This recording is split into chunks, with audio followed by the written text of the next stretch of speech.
Hello guys, this is your friend and we are back with a new fanfic.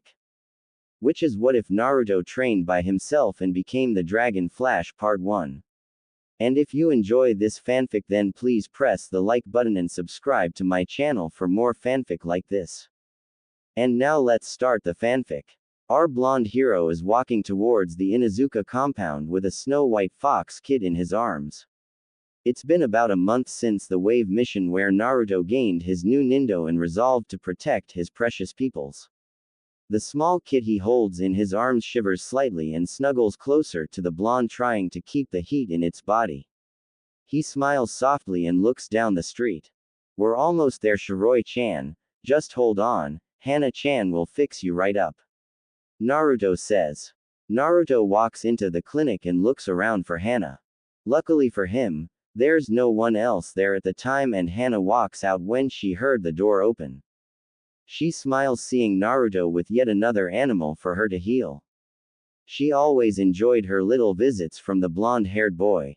He had a heart of gold and anyone who couldn't see it was blind as a bat.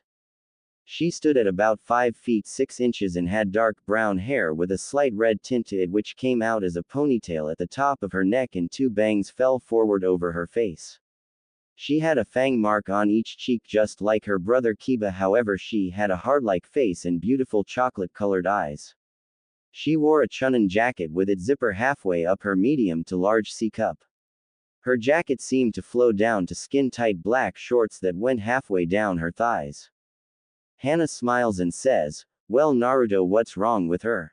Naruto simply says, "I think she has a cold, but I'm not sure you're the doctor after all." Hana laughs and misses the dreamy look that flashes across Naruto's face. She takes the kid from his arms saying, "Come on, I'll take care of her." They walk in the back and the Haomaru triplets, each the size of a good wolf, tackle Naruto to the ground and start licking him mercilessly. Hana laughs even as she diagnoses Shiroi as having nothing more than the common cold. She smiles seeing Naruto get back up and start tackling the dogs all around the small play area just outside the office she's in. Hana calls out to her dogs to stop harassing Naruto and they comply, but not until the eldest nips Naruto in the butt for tackling her. Naruto yelps and yells, "No fair!" Hana-chan said to stop. She chuckles, "Well Naruto, you were right, she only has a cold. She should be good as new in a few days if you can give her water and food." Naruto smiles, "Sure Hana-chan. Thanks again." She simply smiles and replies, "It's no problem Naruto, you always look out for the animals, you're welcome here in the clinic anytime." He beams at the praise and then chuckles nervously, scratching the back of his head, "Yeah sure thanks." She looks at him suspiciously but waves it off and asks, "So are you going to keep this one or let it go like the others?" At this point, the fox kitten woken from its sleep just so and proceeded to jump onto Naruto's pants, climb into his jacket and run all around the jacket, making Naruto laugh as he was ticklish, followed by poking its head out of the jacket right under his chin. Hana could only smile as she watched Naruto squirm in laughter and then do absolutely nothing to stop the fox from getting close to him. The kit cocked its head to the side, cutely looking at Naruto with eyes that could rival the best puppy dog in existence.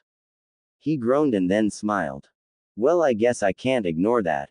I'll adopt Shiroi-chan then," Naruto said with enthusiasm. Hana chuckled, "She seems to do that a lot around Naruto." AMD said, "Well, make sure you come by and get her checked out every once in a while." Naruto nodded and ran towards the door. "Bye Hana-chan, thanks again. I got team practice." With that he bolted out the door. Hana smiled and then sighed. She wasn't oblivious. He had been sneaking glances at her the entire time they were here. She knew his life was bad, but bad enough to make her an object of affection. That was not good. She decided a night out with the girls, Yugao, Kuranai, and Anko, would help. Later that day around 9 p.m., outside the gate to Konoha, we see a man about 5 feet 11 inches with silver hair that falls limp to just barely reach his shoulders and obsidian black eyes standing there looking at the city with a sense of apprehension. He is wearing a black sleeveless muscle shirt with black cargo pants that sorta hang off his body with silver lightning bolts near the bottom. The man wears black shinobi sandals and a silver sleeveless haori with black flames across the bottom. In kanji, it says, Ryujin, or, Dragon God, although most misread it and say, Ryujin, or, Dragon Blade, not 100% sure on that, but please correct me if I'm wrong. He smiled and said, so this is the place, huh? Hope I can find the gaki. He walked up to the gates and handed them the papers. They nodded and he was on his way. He knew it was late and decided his search would start tomorrow. So he headed towards the prominent bar in the area. The Raging Tiger. He walked in and sat down at an open table near the back booths.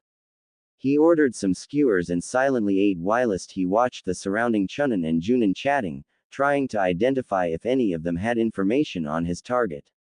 Luckily he sat right next to the largest booth there that happened to house the Junin senseis, and the next booth had Hana and the girls.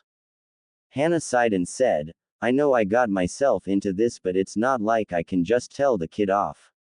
I mean, he is a great guy, but it's too much trouble, not to mention he's 4 years younger than me. Kurenai nodded. I know what you mean. I've been lucky enough to break Hinata out of liking him, and she actually gained confidence. Just from these 2 sentences the man was frowning rather badly. Who breaks a girl's heart? He closed his eyes and for a second his eyelids flashed silver before turning back to their tan color. He nodded, having gotten the info he wanted. Yes, it's an ability of his and no, he won't use it again. He's morally against it, but this was important to him. Hana looked shocked at Kurenai. You broke her of it? That's kinda mean, Kurenai. Anko shook her head. No, it's not. She shouldn't be a fangirl. Yugao gave her 2 cents and said, she wasn't really a fangirl, she actually used him to get stronger. But, it's sad we can't help him. The council would cause so many problems it'd be unbelievable. Kurenai turned to the senseis and said, speaking of fangirls, did you guys break yours yet? Asuma seemed to sweat and said, it's a work in progress. Kakashi waved his hand lazily. You say something. That's we haven't even tried cause we are too lazy, if I've ever heard one. The man said. Kakashi didn't like what the man was saying and replied, and just who are you? The man inclined his head and said, isn't it polite to introduce yourself first? True, my name is Maida Guy, and I wish to know who would dim the flames of youth of my colleges. The man stared at Guy then smirked. Well, my friend, my name is Sora Ryu, and I wouldn't go so low as to dim your flames of youth, but rather I say they did that themselves. Everyone stared, shell-shocked that this stranger had just matched Maida Guy in his flames of youth speech. Sora chuckled then got serious. I heard everything you people said. And I must say I am sorely disappointed. Asuma replied, now see here, we train our teams. Sora snapped and said sternly, don't lie to me. He continued, Asuma, you simply trained Shikamaru in Shogi and Go, leaving Ino to be a fangirl. Simple genjutsu would have worked for her. And Choji to eat and not really work on his skills. Kurenai, you focused far too much on Hinata when you could have simply trapped her in a genjutsu that showed her she had to save her friends or die. You still trained Kiba and Shino, but their clans have done the most work. I won't lay all the blame on you because you did offer them training at any time, they just don't fit your style. Guy, you are the best teacher here, you never neglected your students, and although you did train Lee the most, he needed it, and Tenten and Neji were never ignored. Kakashi. Well, you just plain suck. You trained the Uchiha because of his bloodline and neglected the fangirl, which could have been cured by a genjutsu similar to the one for Hinata and Ino. To be honest, your biggest mistake is the orange-wearing prodigy who needs to be taught how to fight and how to use chakra correctly. If you would have, he would be a Chunin, almost Junin right now, and not an academy student. Once again everyone was shell-shocked at this proclamation. Kakashi was thinking, who the hell is this guy? Guy and Kurenai were pretty much relieved that he praised them, while Asuma was none too happy. Sora looked at Hana and frowned, then at Yugao and scowled outright. And you say you wanna help him, but the council stands in your way. Ignore them. You are shinobi, not helpless civilians. Are you not among the best ninja and kunoichi this village has to offer? He sighed and everyone noticed that the bar wasn't even looking at them. Kurenai noticed and thought, genjutsu. Yes, it's a genjutsu and don't worry, I won't attack. I already got what I'm looking for. Kakashi heatedly replied, what do you mean by that? It doesn't matter, you won't remember anyways. Sora said, shaking his head, and then he disappeared in a silver lightning bolt. When the flash dissipated, they all looked at each other and Anko said, well, I guess that's it for the night. Later, losers. And shunned away. With a shake of their heads, the others said their goodbyes and left for their homes, completely oblivious to the chewing they just got. That night, midnight, Sora went across the rooftop searching for the dilapidated building his target slept in. No, it doesn't deserve to be called a home. It's nothing more than a shelter in the wind. He came to the building and smiled. He could feel his target's power and was happy to know this place hadn't snuffed it out. He sneaked into the boy's room and looked around. It was bare with only essentials which are broken and barely working. He was not happy about these conditions and felt his anger rising. He sighed and calmed himself. It wouldn't do for him to attract Anbu to this site. He looked down at Naruto and Shiroi and smiled, seeing the fox kid lovingly snuggled into his chest. Perhaps he won't need all the work I thought he would, Sora thought. Boy, he should have known better.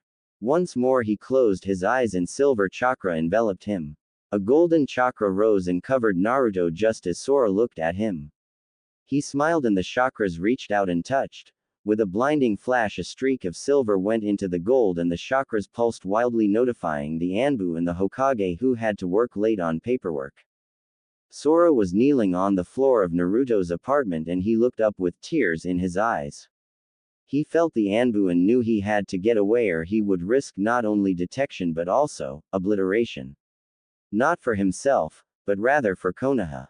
He disappeared in a silver lightning bolt just before the Hokage arrived. He started to check the seal and on the boy he saw as a surrogate grandson. Same time, Dragon's Realm. Sora arrived in a large field and collapsed to his knees once again. Around the clearing, dragons of all types were watching him and suddenly a pulse of chakra coincided with an anguished cry from the man. The dragons were scared. This was the man who had not cried for anything in over a millennium. As the chakra subsided, the dragons stared in awe. Sora looked at his scaled hand through his tears and then clenched it. I swear, Naruto, nothing will stop me from helping you become what you were meant to be, brother. Same time, Kyuubi's seal. A large red eye opened and then a malicious chuckle filled the air. Well, Kit. It seems you have someone rooting for you. Things will get interesting from now on. Kami's court. In all of existence there are few beings crazy enough to crash into Kami's court when it is in session. Luckily, or unluckily, Naruto had a friend who would do just that. For Ryu, also known as Ryujin and commander of the Dragon Legions, walked into Kami's court just as Inari was petitioning yet again to have Kyuubi set free. Who would have guessed that Sora would be backing Inari's claim? Author Demon Style. Flashback no Jutsu. The silver chakra materializes in front of the Kyuubi's cage. Sora looked at the great demon and scowled. He knew it wasn't Kyuubi's fault and this was the work of someone powerful. The only question was, who? Well, so it's the famous Ryujin. And here I was wondering who's favoring the kit. This certainly is interesting, Kyuubi said, opening its eyes. You know as well as I that this hatchling deserves a better life. Will you fight him or leave him alone? Sora replied. Kyuubi sighed. I knew I shouldn't have tried intimidating you. I will not fight the kit. Far from it. Should he ask, the whole of my chakra would be available to him should he wish to destroy these vile beings who claim humanity. Sora was rather shocked but replied, so you would help Naruto? Kyuubi chuckled maliciously. Yes, although I would rather not die when he does, nor be bound for all eternity, if what I believe to be happening is in fact happening. Sora smiled. In that case, should you leave the hatchling a gift, I will petition the court to free you.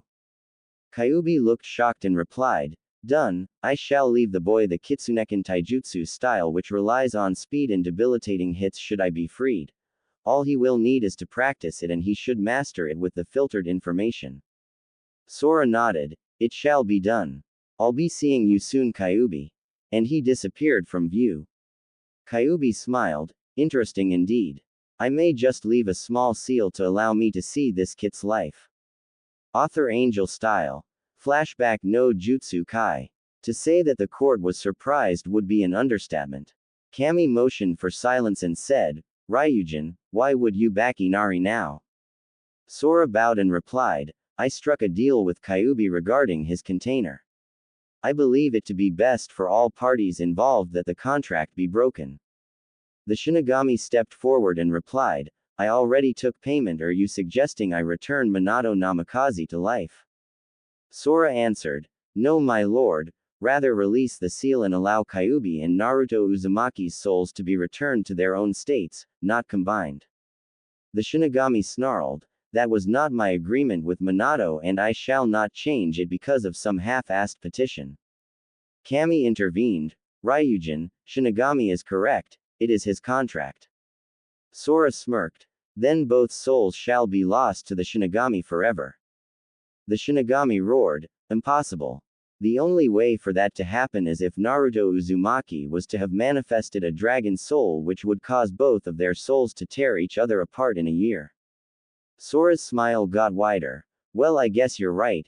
After all, Naruto Uzumaki has manifested a golden dragon soul, so I'll just leave and let you deal with the mess.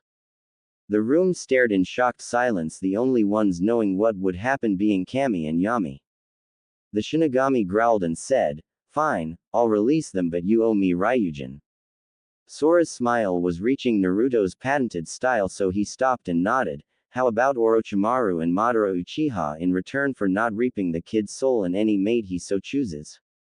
The Shinigami smiled and replied, Those, Hidan and Kakuzu, and you have yourself a deal. I'll even let you have a mate. Kami knows you need a good woman. If the gods had been any less stuck up, they would have slapped themselves silly. In the meantime, Sora nodded and grabbed Inari before leaving the court. Yami looked at Kami. You think he'll figure out he was just played? She chuckled. He already knows Shinny-kun played him, but he doesn't care. The gods' laughter, Shinigami included, could be heard all the way to hell. Training Ground 7. Naruto had just been blown off and told to continue to do the tree walking exercise, when he had already mastered it 3 days ago, so Kakashi could train the Uchiha. The pink-haired Sakura had, secretly, followed them so she could cheer on her, Sasuke-kun. Naruto was sitting on the ground seething. Naruto never seethed. He was muttering to himself, and this is the scene Sora and Inari come across when they come looking for him. Man, Kakashi-sensei just blew me off again. What do I have to do to get some real trying? Naruto practically yelled. Ask and ye shall receive. Sora said with a smile as he stepped out of the tree line. Who are you? Naruto asked, pointing a finger at Sora. Sora frowned and said, It's bad manners to point, Nato-kun. By the way, Inari-san, could you please whip up an illusion so that Naruto came in looking sick and went home early for Kakatem? Inari smiled and replied, My pleasure. Sora walked over to Naruto and said, Listen Naruto, if you come with me for the day I promise to teach you a cool jutsu. Sound good? Naruto looked at him in excitement. Ray, really? Kakashi-sensei hasn't taught me anything cause he says my chakra control isn't good enough.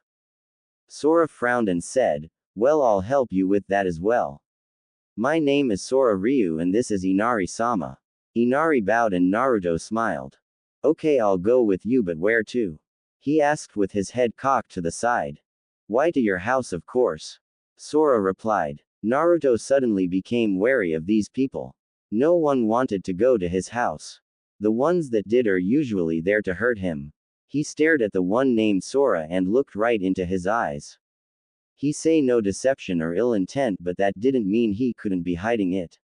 He decided maybe they should go somewhere more public, or at least somewhere he could run from. Nay, why don't we go get some lunch at Ichiraku's instead? Naruto suggested. Sora looked at Inari, who shrugged and replied, Sure, why not? Tell you what, I'll even pay for all you can eat ramen if you let me see if there are any seals on you. Naruto, being the dunce that he is, screamed, free ramen. Sure, go ahead, look. And proceeded to sit in front of Sora, who smiled brightly. Sora looked at Inari and gave him a signal to wait. Inari nodded and Sora walked around Naruto to look at the base of his neck. Sora frowned when he saw the prodigy seal. This seal caused the sealed to lose 90% of their brainpower and about 68% of their full potential. It also forces the body to work 3 times harder to gain any type of muscle or for training to take effect. The only plus side is when the seal is released, you gain all of the previous training at about 4 times the amount of work. Basically, you gain 1/4 above what you should have when the seal is released. Sora told Naruto, listen Naruto, I'm going to remove a seal called the prodigy seal from your neck. Inari's eyes widened then narrowed to an almost imperceptible range. Naruto said, what's that gonna do? Sora smiled and said, it'll make you faster and stronger. You want that, don't you?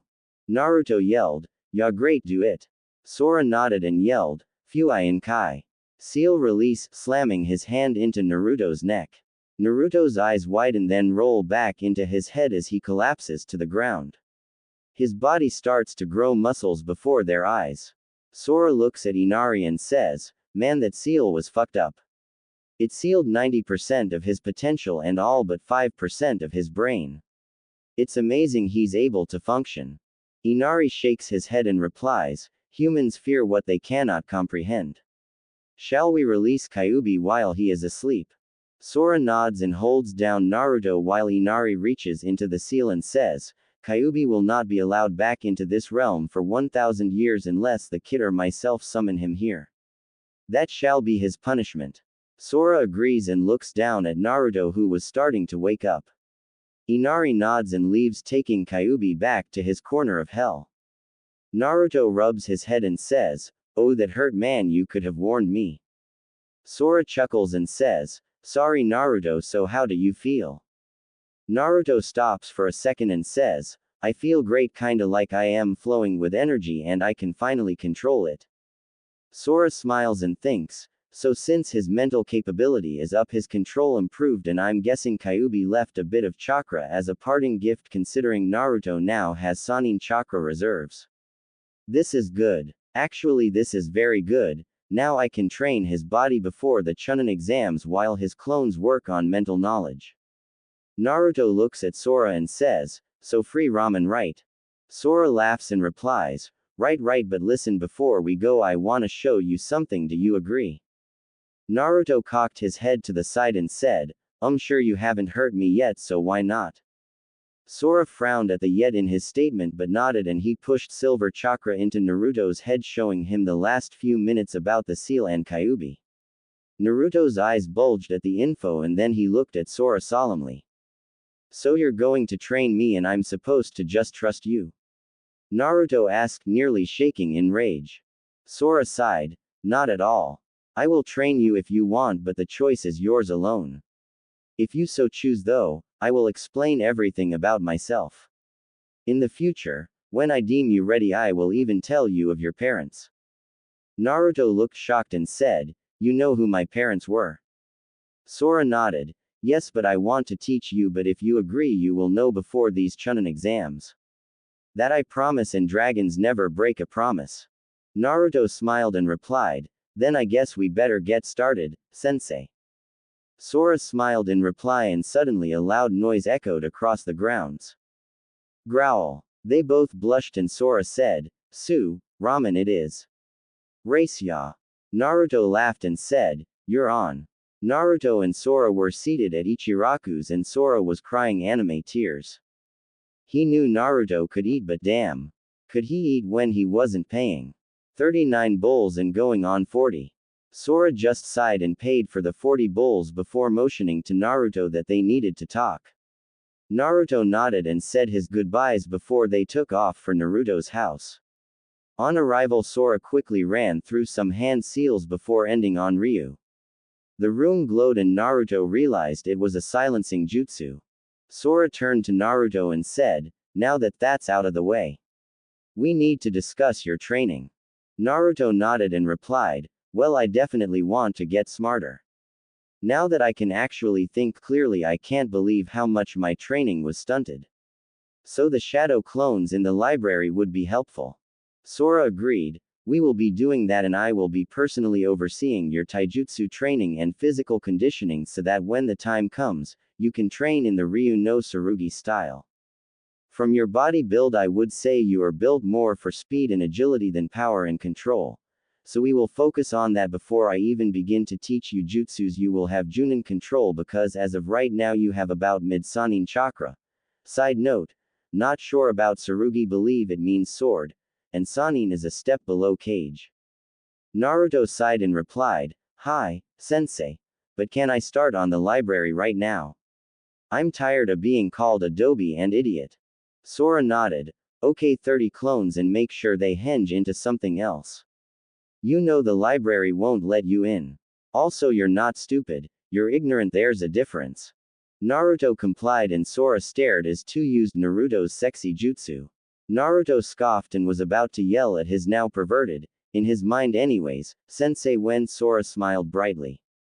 Sora said, hey hatchling, do you have any idea what you just did? Naruto shook his head wondering what he was talking about and said, what do you mean? I just used my usual henge. Sora scoffed and said, no hatchling, you actually changed your to woman with this. Do you know what the benefits of this jutsu are? Naruto was now confused, what about it sensei? I thought we were supposed to change with this technique. Sora stared in amazement, hatchling, henge is not an actual transformation. It's a low-level genjutsu. With this technique, you could actually infiltrate rings and such, as a female and change into a male. You could bust a whole ring just by getting by the guards because they think you are actually a woman. If you could reverse the technique, you could even save a woman from being raped vaginally. Girls would be knocking on your door for this technique. Naruto was dumbstruck and gaped like a fish. Then a slow chuckle filled the room followed by outrageous laughter, and Naruto realized what he could pull off with this technique. He could prank the entire village into thinking Sasuke was gay. He could make Kakashi walk around in a pink tutu. Hell, he could make the Hyuga seem like normal people. He could. Naruto. Geez, prankster at heart, huh? Anyways, listen, get them to the library and make sure 2 of them read up on anatomy so you can complete the jutsu. Sora said. Naruto scratched his head nervously, hee, sorry sensei. Couldn't help myself. Sora sighed, it's fine but no pranks, you need to keep this low-key until after the Chunin exams. They start in 3 months so we need to get cracking. He turned to the clones, alright, you heard the rules. Naruto, you read the anatomy. The rest of you find books on math, science, strategy and jutsu theory. When you're close to dispelling, choose one to tell Naruto, then wait 3 minutes before dispelling one by one with 1-minute intervals so he doesn't pass out. They nodded and were off. Okay, now we need to get you some weights and some new clothes. God, orange should have been banned when you bought that. Naruto sighed, it's the only thing I could afford. Besides, I don't exactly have the money to buy top quality equipment. Sora nodded, well, don't worry about that. I'll pay and in return your work your butt off deal. Naruto smiled a true smile but asked, you'd really do that for me? Sora looked at him and remembered what he had seen and said, that's right, I haven't told you why I'm so interested in you, have I? Naruto looked confused and Sora sighed, sorry Naruto, listen closely. Naruto, you have manifested a golden dragon soul. Only one other in history has ever done this, and it was done over 2 millennium ago during the Great Demon Wars. That person was me, Naruto. Where I manifested my dragon soul through extensive defense of the people I loved against hordes of demons, you manifested it through your indomitable will and kindness to all things. Naruto, you are a far better man than I ever will be, and I wish to tell you that no matter what happens, I will be your brother in arms. When you fight, I fight. When you seek diplomacy, I will help in any way I can. No matter what, I consider you a brother and will always treat you as such, well except in training. Do you understand, Naruto? Naruto stared at this man who claimed to be a brother. Could he accept such a thing? After all his life, all he wanted was someone to accept him. He thought Hana might, but this stranger showed up and promised to always help him. Naruto opened his mouth, then closed it, then opened it again. Oh, how can I trust you? I know you're putting yourself out here, but it still isn't easy for me. Sora nodded and said, I swear on my dragon soul, the most important thing to me, that what I say is the truth, and if I should lie, then let me be struck down by the dragons I command. Naruto's eyes widened and looked around. Since nothing was happening, he bowed his head and said, Thank you. I accept. With that, silent sobs came from Naruto, but Sora hugged him. Shish. Shish. It'll be alright. He rubbed Naruto's back and Naruto cried out loud for the first time in over a decade. For half an hour he sobbed. When it was over, he silently thanked Sora before he went into the bathroom. Shiroi had just woken when she heard the door close and wondered why she could smell something primal in her master's house. So, being the curious fox kid she is, she hopped out of the bed and stretched, then trotted out into the living room. She saw the silver-haired man and she immediately knew he didn't mean her master harm. After all, how could one with such a calmly primal smell do harm? So she trotted up to the man and pawed at his leg until he looked down. Sora smiled brightly seeing the little kid. Well, Shiroi-chan, it's good to meet you. She kept pawing until Sora realized what she wanted. He bent down and picked her up, then started to scratch a particularly sensitive spot behind her ear, and she mewed before purring loudly at his ministrations. When Naruto walked out, he smiled seeing his little friend get along with his new brother. Sorry about her, Sora-ni-san. I swear she's such an attention hog. Naruto said, teasing her. Sora simply chuckled and Shiroi was content to do a repeat of when they first met. She hid in his coat afterwards and Sora just chuckled at the look of annoyance on Naruto's face. Sora said, Okay, so off to Wolf's Claw to get you outfitted and some basic sealing supplies and weights. Oh, and while I like being called brother, don't call me that in public, it'll be too noticeable, okay? Naruto nodded and they left with Naruto locking the door. Wolf's Claw, Higurashi Shop, 1 p.m. Tenten looked up as the door chimed to see Sora closely followed by Naruto walk in and start looking around. Since they seemed to know what they were looking for, she left them alone. Although she did wonder who Sora was, considering no one seemed to want to be around the prankster king from hell. She shrugged it off as a quirk and went back to reading Weapon Legacy, a catalog of the rarest and most legendary weapons. Somehow they had gotten a photo of the fabled twin silver dragon scimitars. Sora led Naruto over to the clothes and looked around till he found what he was looking for. He shoved it into Naruto's hands and pointed to the dressing room. Naruto entered and re-emerged looking a new man. Gone was the orange monstrosity, and now Naruto looked like a true ninja. He had on a black muscle shirt with black cargo pants which had golden flames licking his ankles.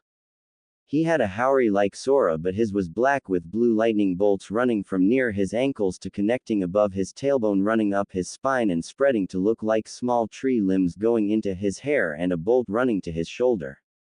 Tenten caught a look and nearly drooled. That kid was hot when he had some real clothes. Common, he looks just like his dad. Well, without the coat covering half his face. Tenten walked over and said, I didn't want to say anything, but damn, that's better than what you had before. If you don't buy it, I might just give it to you.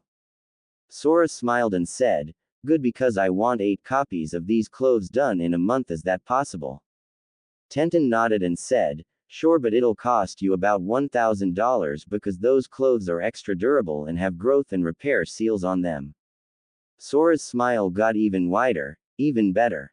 We will also need about 30 sets of kunai and shuriken, 5 rolls of ninja wire, 2 cases of exploding tags, 3 sets of beginner's sealing, and anbushin and forearm guards. Better make that 3 sets of those guards. Oh, and chakra weights, but not the ones that drain chakra. Tenten gasped and said, Yes sir. That'll be about another $2,000 on top cause the anbu guards are expensive. Sora nodded and replied, Done, glad to have done business with you, miss. Tenten. Tenten Higurashi, glad to be of service. Tenten replied. Named Sora Ryu, and this hatchling is Naruto Uzumaki. Sora said, and Naruto smiled again and turned back to the mirror, admiring that he now had good clothes. Thanks Tenten, and you too Sora. I can't believe I used to wear that orange thing.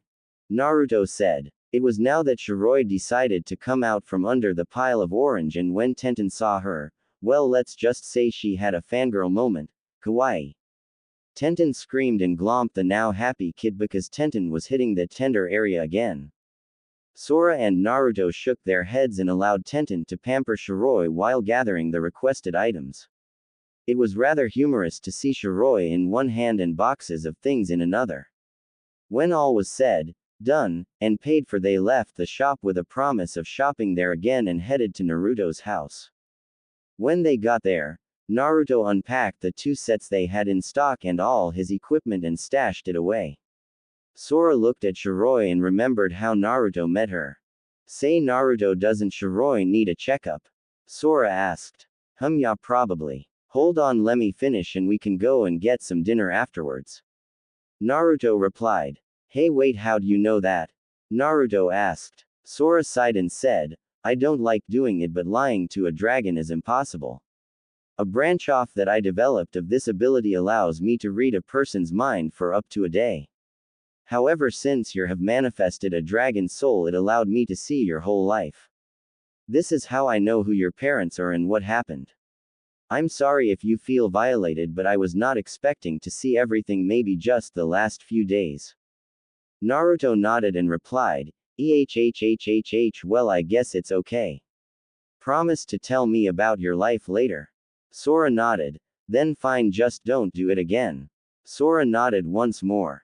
Sora said, listen, summon a clone and have it dispel your others slowly while we walk.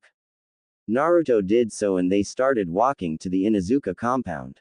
Inside the clinic, Hana had just finished checking the dogs for the Inuzuka when a man she knew far too well for her own liking walked in. She cursed that the Haomaru triplets were still asleep from their treatments. His name was Shinsuya Yasugawa and he was the son of a civilian council member. He was a short little thing about 5 feet 1 inch and 28 years old, yet he kept coming in every week to harass and ogle her every chance he got. He'd been after her for months now and she was tired of it. Still, he was a customer. She smiled falsely and said, hello Yasugawa-san, I assume you are here for little Shunshin's checkup.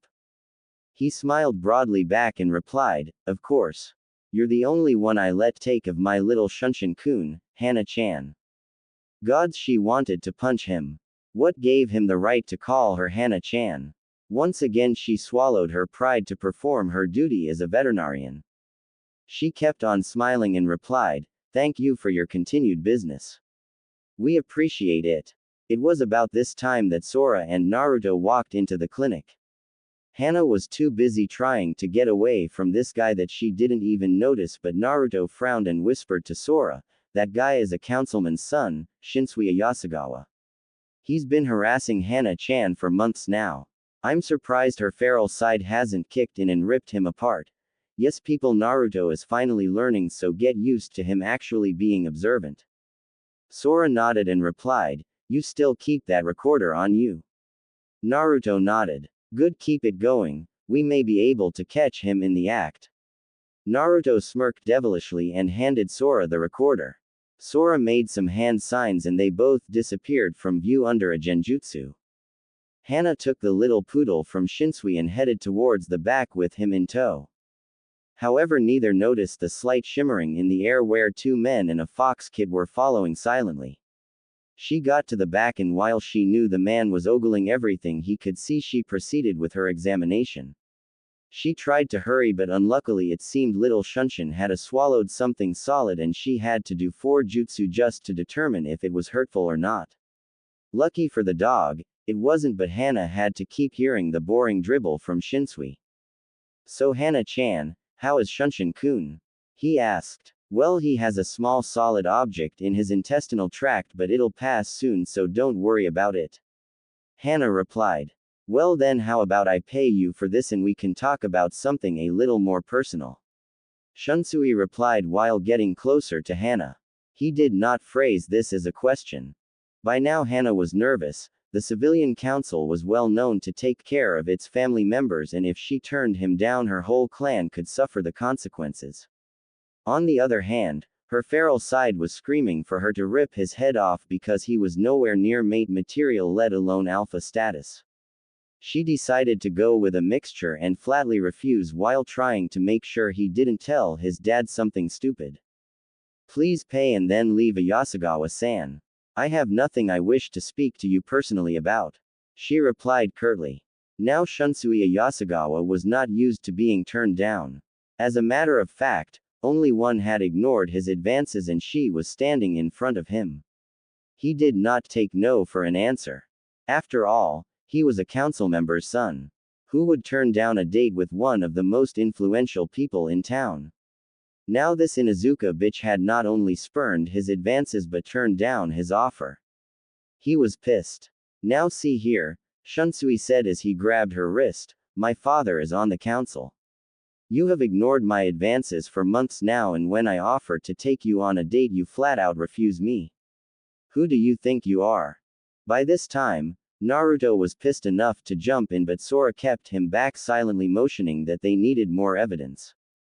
Advances? Hana said incredulously. You did not make advances on me. You ogled me every chance you got. I do not want to date you and I refuse to do so. Those are my advances. He replied. You should be honored to be picked by me as a girlfriend.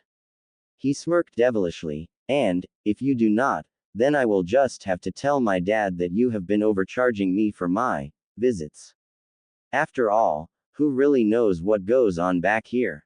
Hana was now officially done with him. Leave and tell your father whatever you want to. I have done nothing of the sort and you know it. Perhaps, but I will have you, Hana-chan, one way or another. He replied before he found himself hurled down the hall and into the waiting room, which was now occupied by none other than Kuromaru and Sume Inuzuka, the clan head. What is going on here? Sume asked. Time warp. 5 minutes earlier. Sume was in her office silently enjoying some jasmine tea when Kuromaru's head popped up and his nose seemed to go into overdrive. It can't be, Kuromaru said in shock when he realized the scent. He stood up and headed for the door, trying to follow it. Kuromaru, what is it? Sume asked, wondering what could make her partner act so strange. No time, Sume. Follow me. If I'm right, then this village is about to be shaken to its core. Kuromaru said. Sume stood stunned until they both took off, Sume following Kuromaru closely. They eventually found themselves standing in the clinic's waiting room when Shunsui came flying through the hallway. And Sume said, what is going on here? Present time. Hana was stunned. She had just thrown a customer almost into her mother. She was gonna get in trouble now, she just knew it.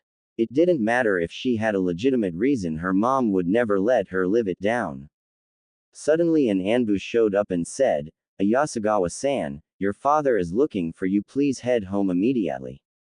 The man nodded dumbly, then scooped up his dog and ran like a bat out of hell. As soon as the door was closed, Naruto and Sora walked out of the back. When Kuromaru saw Sora, he froze in shock. Sora stared at this familiar-looking dog until it dawned on him. Kuro-chan, Sora said incredulously. Sume looked at the man and then busted out laughing, followed soon after by everyone except the old dog, who was now growling at Sora. Wiping a tear from his eye, Sora said, I'm sorry, it was just too good. How are you, Kuromaru? All grown up now. I'm sure you have your own litter to worry about. Kuromaru smiled. Well, as best a dog can smile. Indeed, and I am just fine, thank you, Ryujin Dono. By now, the others were confused, although Naruto guessed that was Sora's title. Sora walked up to Kuromaru and knelt, then hugged him. Good to see you, old friend. Likewise. Sume was never a patient woman, and it showed with the throbbing vein on her forehead. Okay, what's going on? First, I find my daughter harassing a customer, then Naruto Uzumaki and some guys show up out of nowhere, and now you're acting like old friends. Kuro, explain. Hana was visibly ashamed, but that disappeared when Sora held up a recorder and the conversation was played back for Sum. Let's just say she chose some words that are better for readers over the age of 3000, shall we? Sum sighed and looked at Sora. Thank you for this. I wouldn't want Hana-chan to get in trouble for no reason. Sora smiled and said, don't thank me. Thank the kid. He's the one who carries a recorder. Naruto smirks and says, never know what you can find out, and it helps to have proof. Sum smirks and Hana blushes, finally noticing Naruto's new gear. What the hell? I'm blushing. But he's 4 years younger than me. Get it together, Hana. Still, was he always that buff? Sora notices the blush but decides to ignore it. Listen, why don't you close the clinic early and we can talk in your home, because I don't feel entirely comfortable repeating everything out here. Sum nods and says, very well, but this better be good. Kuromaru chuckles, if he is going to say what I think he's gonna say, trust me Sum, you'll be gobsmacked by the end of it. That night, 7 p.m. dinner at Inuzuka's. I ordered some steak shish kebabs from Akamichi's. They will be here soon, so can we get this started? Sum asked. Sora looked at Kuromaru. Your honest voice, old friend, what do they think of Naruto? Everyone seemed surprised at the question, but Kuromaru answered anyways. The council can't stand him and will do anything to keep him from having any type of friendship. Hana risked her livelihood to treat the animals he brought in. Sum has always supported him in votes, but she is always in the minority. Sum and Hana looked outraged that he gave away such info so willingly. Calm yourselves, ladies. Thank you, Kuro. I know it wasn't easy to do that.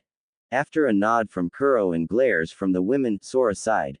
Well, I will be honest with you, my name is Sora Ryu. My title is Ryujin, as Kuro said, and I need your solemn promise that nothing said after this will be heard from those outside this room, and that includes your Hokage and council. They looked skeptical at first, but Kuromaru spoke up. Promise him, ladies. He will tell you everything. When it is done, you will know why he swore you to secrecy. They looked at Sora, then at Kuromaru again, and sighed. We promise on our fangs and claws we shall not breathe a word of this to others. The doorbell rang and the food was delivered and served. As they munched, Kuromaru looked at Sora, who put up the silencing seal, nodded, and began to explain everything from the time he arrived in Konoha to his seeing of Naruto's memories and how screwed up his learning was, to his meeting them in the clinic, surprising even Naruto. Sum sighed. That is a lot to take in. If Kuromaru hadn't backed you up, I wouldn't believe you. Sora nodded. I know, but believe me, I would not lie to friends of Kuromaru's. Hana looked at Naruto and asked, Naruto, is what Sora-san said true? Were you really under that seal, and deliberately not taught? Naruto looked down and then replied, Hi Hana-chan. Luckily Sora-ni-san found me, and we have begun to reverse the effects. Sora looked at Sum. Is it true that the civilian council is keeping women away from Naruto so he won't be able to have children? Naruto looked shocked. Hana hung her head in shame and actually felt tears welling up at that, though. She had known her mother told her to keep her distance, but she didn't know the council was forcing her hand. That was horrible. Sum sighed and her eyes glistened. Yes, they are. They told all the clan heads that if any woman got close to the demon brat, she wouldn't live to see another sunrise with the ability to produce children. They supposedly have Danzo backing them, but no one can prove it. Sora scowled and Naruto looked close to tears along, while Hana was outright crying. Hana sniffed and looked at Sum. Why didn't you tell me? You just told me to stay away. Naruto stiffened, and when he looked at Hana thought, so she's just like them too, huh? Guess I can't blame her. Sum's eyes were still down when she replied, I knew you liked to see his smiling face every day, and he always brought those animals to the clinic. Personally, I was hoping he could brighten your day and perhaps you could return the favor. Hana scowled. He does brighten my day. As for the council, I wouldn't have cared. Naruto's probably the kindest man I know. He doesn't deserve to be treated this way, Mom. Sora was smirking, thinking, well, just maybe there's hope for you yet, hatchling. Naruto stared in shock at Hana's proclamation. She just stood up for me. Did I misjudge her? Maybe, maybe I was right the first time. When Hana looked at Naruto, she got the first look at Naruto's true smile. While not as wide as his famous foxy grins, this one caused her heart to practically melt in her ribcage. Thank you, Hana-chan, Naruto said. If Hana had been capable of coherent thoughts at the time, she might have blushed instead of just smiling goofily instead. Sora chuckled and Soom smiled, thinking, if I play my cards right, I may have little dragonaires and dragonettes running around. She glanced at Kuromaru, who had a similar gleam in his eye. Sora cleared his throat. Well, since we are in agreement, how about we make plans to take care of this little situation? Soom looked intrigued. And what might your plan be? Sora smiled widely. In 3 months, the Chunin exams are being held. I am training Naruto and he will be ready. During the 1-month break, I will be taking the hatchling to train in the dragon arts, among other things, for 4 years. Naruto stared. 4 years. I'll never make it back in time. Sora chuckled. Normally no. But where we are going, it will be 4 years and it will be 1 month here. Meaning you will age 4 years but everyone else will remain the same. Kuromaru nodded. So dimension hopping. Sora nodded and Hana said, so when Naruto-kun comes back he will be my age. Soom couldn't pass it up, so it's Naruto-kun now, Hana-chan. They chuckled as Naruto and Hana turned beet red. Sora sighed, yes Hana, he will be. In any case, do you accept this, Naruto? If you do, when you return, your heritage can be claimed. No, I will not tell you who it is yet, but when Naruto learns it I will relay the info if he so wishes. Naruto nodded. They already know everything else and yes, I accept. Sora stood and said, then Naruto, we best be going. And to answer your question, Soom-san, yes, his heritage is that important. Ciao. Sora and Naruto disappeared in a silver lightning bolt and Hana said, well, at least things will be interesting in 3 months. Soom nodded and headed towards her room. Indeed, and Hana. Hana looked at her mother. Yes. Soom said, I approve if you want to. If not, well, I'm sure he'll make another woman happy. Maybe I can get him myself. And she laughed all the way to her room. Hana blushed at what her mom said but was thinking, hell no, you old biddy. Whoa, calm down, wild side. Still, maybe letting my wild side get near Naruto would be fun. Hana chuckled pervertedly and wiped some blood from her nose before turning in for the night. Training and rightful recompense. Naruto was awoken at 5 a.m. by a bucket of cold water and his mattress being flipped. He gurgled and spit the water out, then shot up staring at his assaulter venomously. What the hell was that for Aniki? Naruto roared. It's time for training, hatchling, and you are late. Sora replied. Naruto grumbled something about sadistic brothers when he smelled eggs and bacon in the kitchen. He looked at Sora, who nodded to the bathroom before returning to the kitchen. Naruto performed the morning rituals and, after getting dressed in his new attire, he made his 30 clones and sent them to the 24-hour library. He sat at the table and looked hungrily at the breakfast that was almost ready. Now Sora was no world-class cook, but when all you eat is ramen, well, let's just say Naruto devoured the breakfast at a pace that made Hiraishin look slow. Sora chuckled and said, alright, follow me, we are going to training ground 8. I scoped it out yesterday and found no one uses it.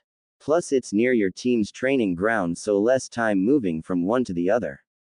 Naruto nodded, and after Shiroi jumped into Naruto's haori and snuggled herself into a rather large pocket on the side of his leg. Luckily it was early morning, so no one saw the two jumping across rooftops to get there. Sora turned and said, okay Naruto. Here's how this will work. We will start with some stretches to get the muscles warmed up. Following that you will run around Konoha's outer wall for 5 laps. Then 50 push-ups, sit-ups, pull-ups, and squats. Then 20 minutes of meditation. This will let you relax and increase your chakra control. You should be done by 7. At this time, I will decide if you join your team or if you send a reinforced Kage Bunshin in your place while I train you personally. Luckily, since I am a demon hunter by nature, I know all about the Kitsune Ken style and I can correct your flaws. Naruto looked shocked at this news. But sensei, you didn't tell me you hunt demons. Sora was a little taken aback. Oh man, I really need to explain everything. Stupid procrastination. He sighed. Right. Well, you see, dragons are the natural guardians of heaven. Contrary to popular belief, there are no battle angels. They are all messengers for the gods. Dragons are the fighters for heaven and the guardians of balance. We do not allow the scale to tip too far to the evil nor the good side. In reality, my title Ryujin means the dragons chose me as their commander and, as such, I have a say in Kami's council. Though I rarely use it, as a default dragons side with Kami unless there is a major struggle, in which case I intervene. Naruto nodded. Makes sense. Without light, there is no shadow. Without shadows, you cannot see the light. Not to mention you being on the council is kinda a no-brainer. Sora smiled. Very good, Naruto. And the position is more for show, but I still have weight when I need it. Now, as I was saying, if you don't go to your meetings, then we will train in your style till lunch with 10-minute breaks now and again. After lunch, you make about 300 clones and we will work on chakra control. At the end of the day, I will determine if you learn a new jutsu or not.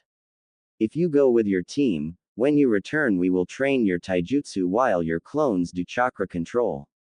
Is this understood? Naruto readily agreed with a loud, "Hi sensei."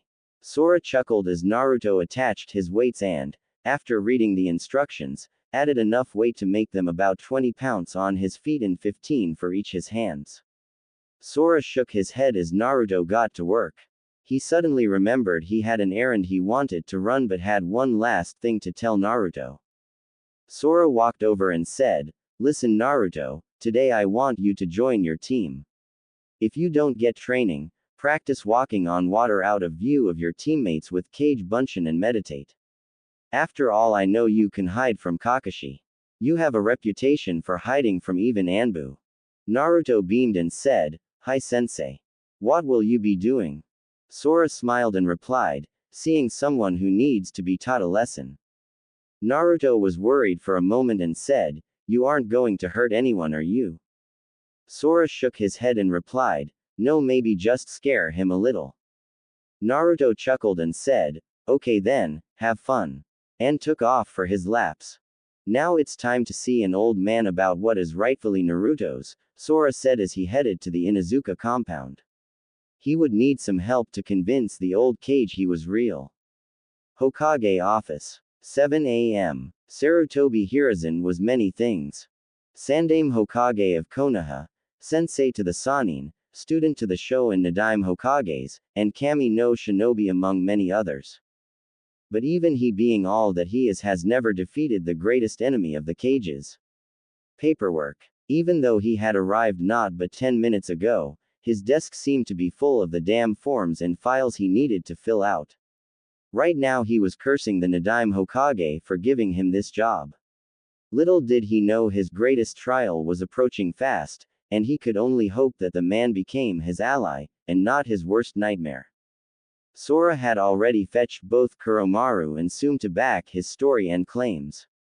He was constantly holding back his killer intent, ki from now on, when he thought about all the Sandaime should have done for Naruto and yet never did. Naruto should never have been denied his heritage. The legacy he carries is large, and Sora dearly hoped the old Kage had very good reasons for his actions. If not, then may Kami have mercy on his soul, for Ryujin takes no prisoners. Kuro and Tsume were following Sora, and both were inwardly praying that the old Kage could withstand Sora's wrath. Tsume was hoping that this silver-haired titan could finally reignite the fabled will of fire in the Sandaime. She had watched as he sat back and gave into old age and was far too tired to run this village with the grip necessary to make the politics disappear. Maybe, just maybe, Sora could make the Kage see just what he had allowed to happen. Sora walked into the Hokage tower and right up to the secretary. "I need to speak with your Hokage, please," he said. The secretary looked up and said, "I'm sorry, but no one is allowed to see the Hokage without an appointment. If you need one, we have an opening in 2 months." Sora scowled and said, Okay, then I guess I'll just do this. He held his hand out to the right and stuck his forefinger and middle finger out, Byakurai. An arc of silver lightning burned a hole in the wall and the secretary looked shocked. He leaned onto the desk. Now, miss, that was only at 10% of my power. May I have that appointment now? The secretary nodded dumbly and paged the Hokage. Sum was slightly turned on, thinking, damn. If that was 10%, I wonder what else he can do. As they walked up the stairs, Sum was curious why no Anbu came to the site. Sora noticed her perplexed state and said, if you're worrying about Anbu, don't. I cast a simple silencing jutsu right before Byakurai. Sum simply nodded and they walked into the office. When the Sandaime heard he had visitors, he was hoping they would distract him from this dreaded paperwork. Imagine his surprise when one of his visitors is none other than the Inuzuka clan head, Sum herself. He wondered who the silver-haired man was idly but mostly brushed him off, anything to get out of paperwork for a few minutes. Ah, Sum-san, to what do I owe the pleasure of your visit? He asked. Sora stepped forward. I am the reason for her visit, Worm.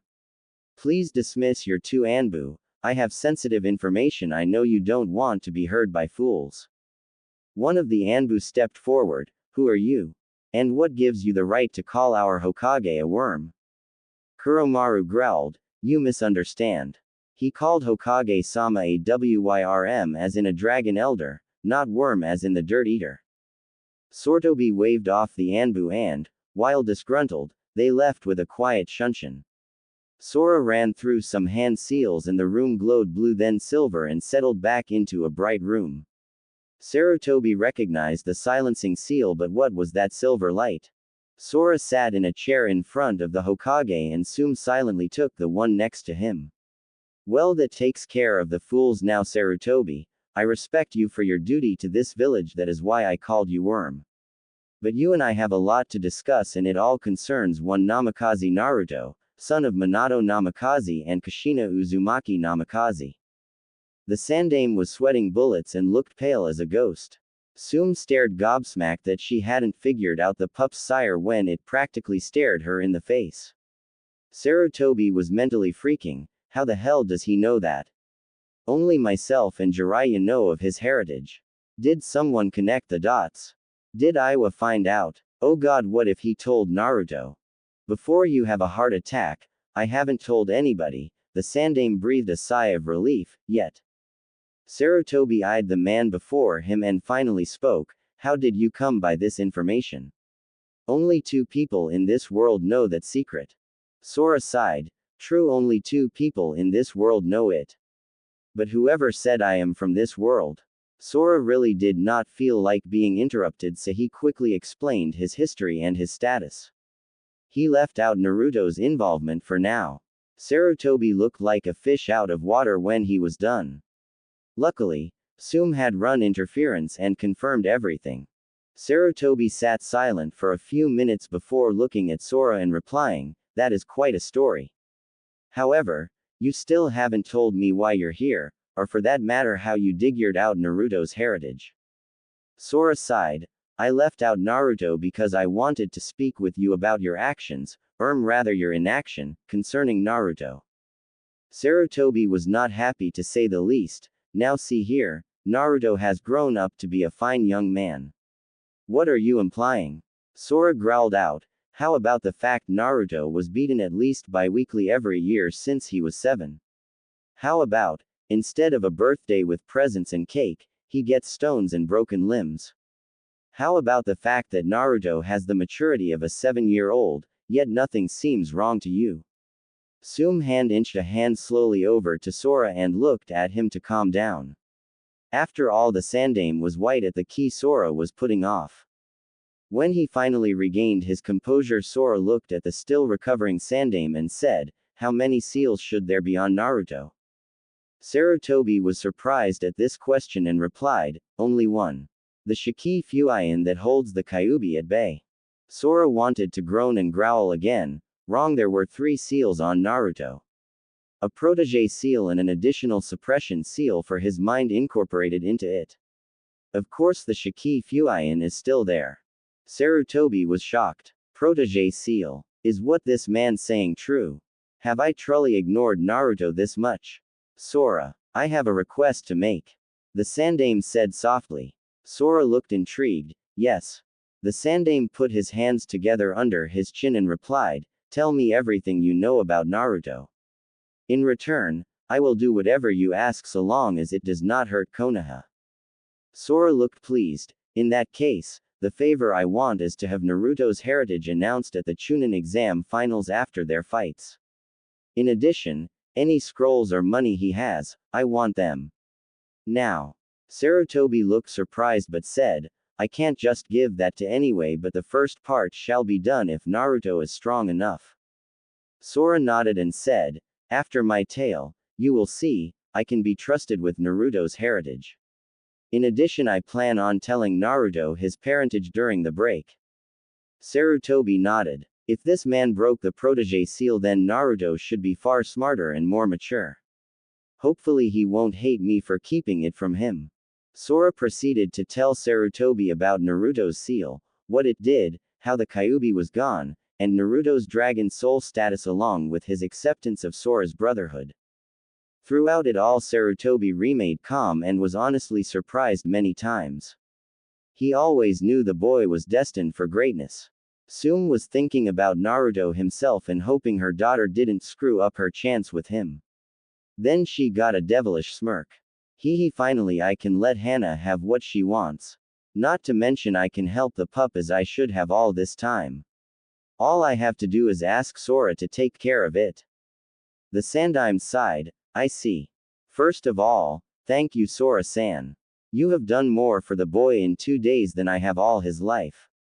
Sora shook his head, while I may have been able to help, he wouldn't be so receptive if you had not paid attention to him like you have. Tsume cleared her throat, Sora, may I ask for a favor as well? Sora looked confused but nodded and replied, sure, you have done me a service, so it is only right I do the same. What is it you need? Tsume looked at him and said, protect Hana. Sora was a little surprised but replied, you gave her permission to seek Naruto, didn't you? Tsume nodded and smiled, if she lets him go, I may just have to snatch him up. While the Sandame looked a little revolted, Sora just chuckled, very well. But that reminds me, Worm, did you know the Civilian Council and Danzo have been trying to keep the clans from being near Naruto? The Sandame was surprised, although he didn't show it, no. I always assumed they stayed away as a precaution to what the civilians would say. What does Danzo have to do with this? Hey, hook, line, and sinker Hokage-sama, thought one feral lady. Tsume replied, he backed the council with not only economic bans but also threatened any female near Naruto having their reproductive organs removed. Sarutobi was astonished, they what? He roared and suddenly Tsume could barely breathe with the key coming from the old man. Yet, she took barely any notice of that. All she saw was the fire burning in Sarutobi's eyes. Hey, the Kami no Shinobi is back. Run in fear, you little cowards. Suddenly, the desk buzzed and the secretary said, excuse me Hokage-sama. But it seems there is a council meeting being called into attendance. Sarutobi stared at the buzzer for a moment, then hit the button and said, very well, tell them I will be there shortly and with Tsume-san and a guest. He looked up at them and said, now is the time to fix these mistakes. I am tired of this position. Once more, I will stand for Naruto, but soon I will choose a successor. Thank you, both of you. I promise I will make it up to you, and to Naruto. He walked over to the fourth picture and put a combination in to open the safe behind it. Taking the scrolls, he handed them to Sora. Please take care of him. I hope he can forgive me. Sora smiled and took the scrolls. He never blamed you. Personally, I don't think he ever will. Sarutobi smiled, thank you, and motioned for them to follow as the seals dropped down. Training ground 7:10 a.m. Naruto had been waiting for his sensei with his team.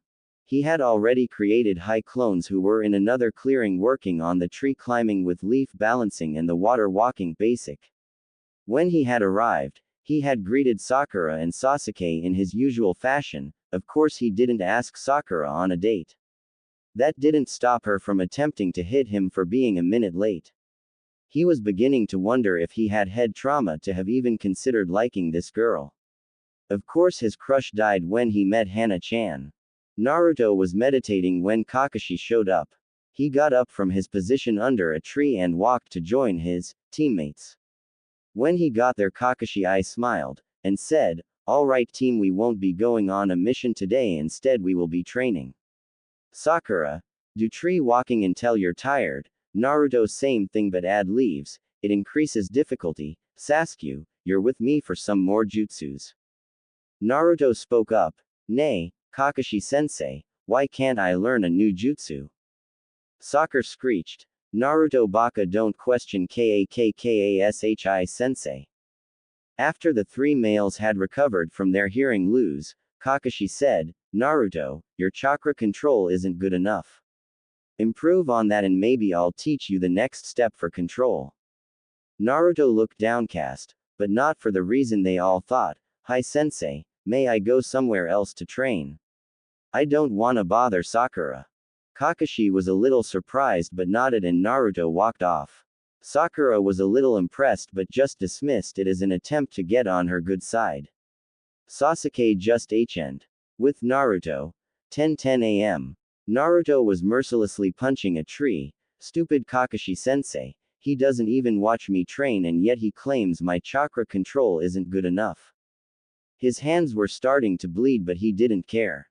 He was pissed and he needed to get it out of his system. Half an hour later he had stopped. His hands were still healing fast. Seems Kyuubi left that little ability too. Shiroi jumped out of her pocket and mewed at Naruto, who looked down and then smiled softly. He laid down on the ground and Shiroi gently licked the wounds before snuggling up to him.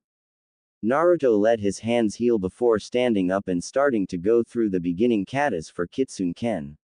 Shiroi just snuggled into the warm spot he left behind under the tree. Right now he was thinking over his training schedule when one of his clones dispelled from the library. Seals seem interesting. He made 5 more clones and instructed 4 of them to go read up on seals and 1 to go get some basic sealing supplies from Wolf's Claw. Council chamber. Same time. Sarutobi, Tsume, Kuromaru and Sora walked in. Everyone was there from the elders and Danzo to the clan heads, Inoichi Yamanaka, Choza Akamichi, Shikaku Nara, Shibi Aburame, and Hiyashi Hyuga, to the civilian council members, among which were Satsumi Haruno, mother to Sakura and Demon Hater, and Jiroa Yasugawa along with his son Shinsui. Surprisingly, not if you were Tsume and Sora, Hana was there as well. Already Tsume knew what the meeting was for. It was a good thing she had taken the recorder from her house when she left. Homura stood up. "Hokage-sama, who is that and why is he in this council meeting?" Tsume simply looked at her and replied, "He is here as a witness to the reason this council was convened and his name is Sora Ryu." Sora bowed out of respect to the ninja council but completely ignored the civilians. The elders noticed this while Danzo thought, I haven't met this man before. What could he be doing here? Tsume and Sarutobi took their seats while Sora simply stood underneath Tsume's seat. The civilians were a little nervous because the Hokage was here and they couldn't outright punish Hana and the Inuzukas. Jiro stood and said, "We are convened today to bring forth charges on the Chunin Hana Inuzuka for physically assaulting Shinsui Yasugawa." Sarutobi looked surprised. He knew Hana and her reputation for being a calm and caring person, despite her Inuzuka blood, was almost legendary amongst the medic nin. She was specifically a veterinarian but she knew enough to heal most basic wounds for humans as well. So just assaulting someone out of the blue was highly unlikely. Shinsui was smiling like a madman. "Now you bitch, I'll get my revenge and I'll even make sure your little demon boy is punished as well." Sarutobi sighed and said, "Very well, would Shinsui please give his version of the story?" Shinsui nodded and stood up. "Well, Hokage-sama, every week I take my dear little Shunshin to the Inuzuka compound to have Hana-san check him for any problems. I often noticed one Uzumaki Naruto present in the clinic, but always dismissed it.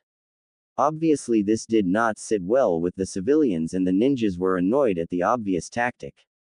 Sume replied, "It is well known young Uzumaki-san brings wounded animals for treatment. We in Izuka are happy to help any wounded animal no matter who brings it in." Shinsui inwardly scowled but continued, "Gomen Gomen. In any case, I brought in Shunshin for his regular checkup. During this checkup, I noticed Hana-san seemed to stay closer than normal to me and was checking me out. I assumed she would be pleased if I asked her on a date.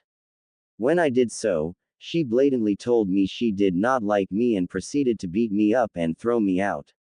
I wish to press charges of assault because of the injury I received, and compensation for my overcharge I believe have been paid for her personal grudge towards me.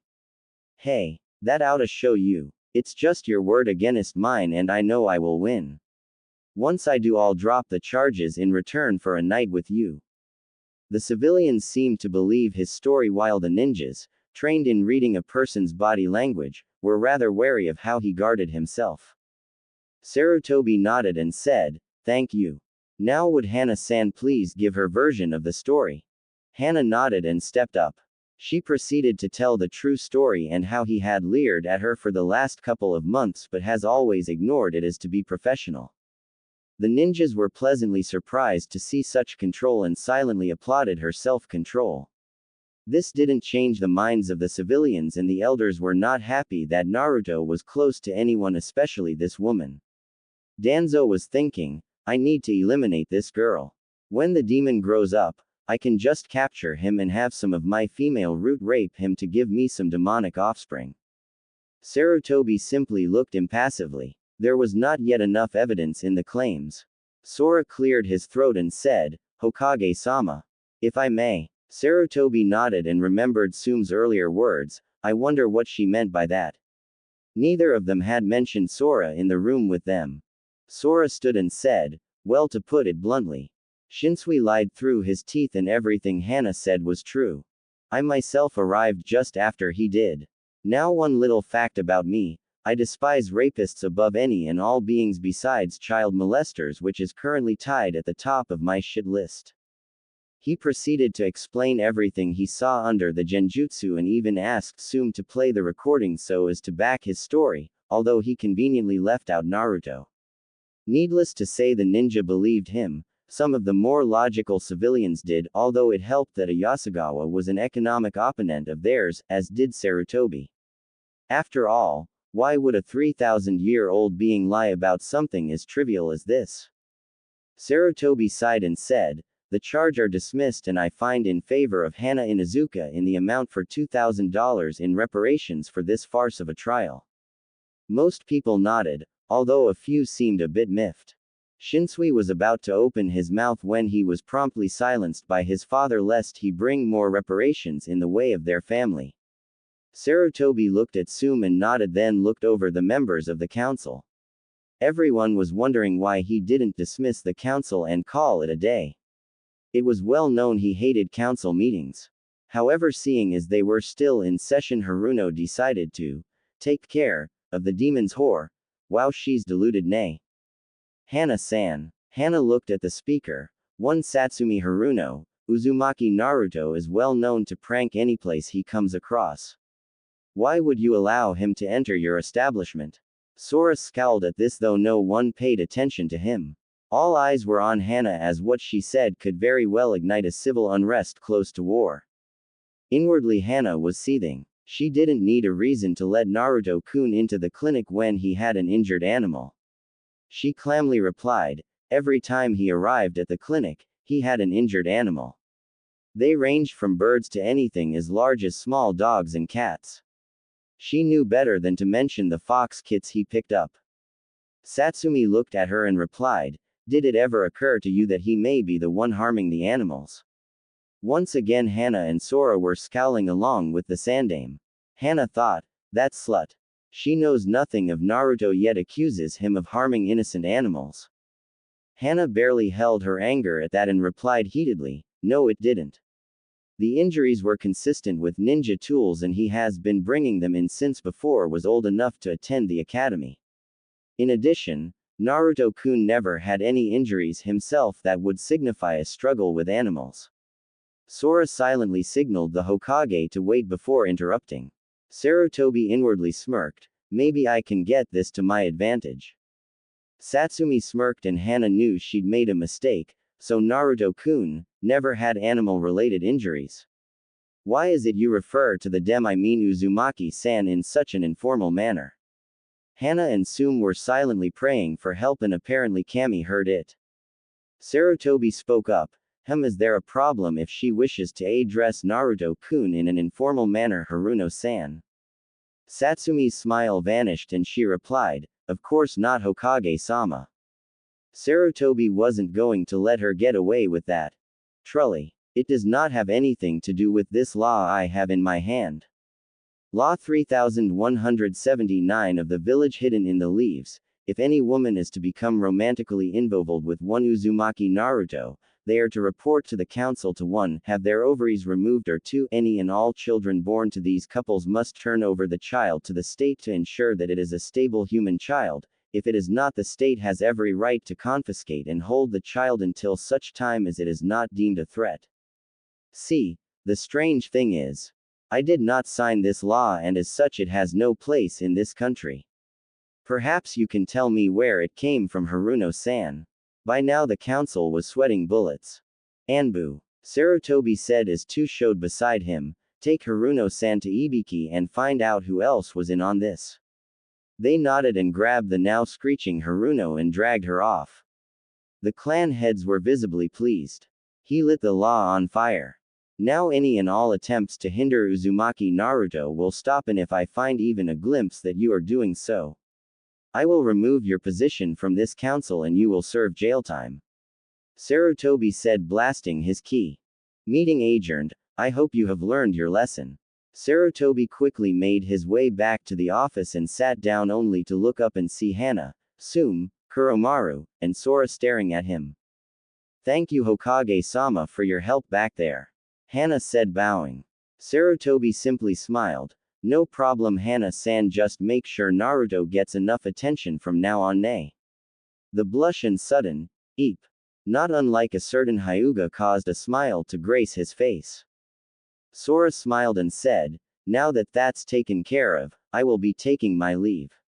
Worm, please note that I will give Naruto only the Rasengan at the moment. However, he will be learning elemental manipulation and summoning before the exam. Sarutobi looked a little worried. Are you sure? Summoning is a difficult. Sora shook his head. With his current chakra, he could summon me twice over. They looked puzzled at this and Sora chuckled. Technically I am the boss summon for the dragons, however unless he pushes almost double the amount for Gamabunta, he will get the original boss summon. They looked gobsmacked. Naruto had enough chakra to summon Gamabunta 4 times. Of course he can't fully access it yet. He's at about half, but over the next year he will get the rest. They relaxed slightly. In any case I'll be going, Yane. And he disappeared in a silver lightning bolt. They shook their heads and the Inuzukas took their leave, letting the Sandaime to deal with his dreaded paperwork. Ichiraku's 1 p.m. Naruto was sitting quietly enjoying his ramen when a silver flash appeared next to him. Oi, Ji-chan, 3 bowls of chicken ramen. Sora shouted. He looked at Naruto and saw his slightly downcast look. Why so glum Naruto? He asked. Naruto looked at his brother and sighed, then began to explain his day while feeding some crackers to Shiroi. Sora was not pleased with Kakashi. He knew that Naruto had abnormally high chakra pools. How else could he make thousands of shadow clones? Sora sighed and said, listen Naruto, I have 3 jutsu I want to teach you today. Naruto instantly perked up. 3 new jutsu. Sora nodded his head and said, Naruto, finish your ramen then we will go and train. I will teach you Shunshin, summoning, and the last one will be a surprise. Yada. Naruto said and wolfed down his ramen before Shiroi jumped in his pocket and he grabbed his brother before dashing down the street at top speeds. Training Ground 8. 1:30 p.m. Alright Naruto, here's the hand signs for Shunshin. Sora said as he slowly did the 3 needed seals. Now you need to properly visualize the space you are going to before activating the jutsu.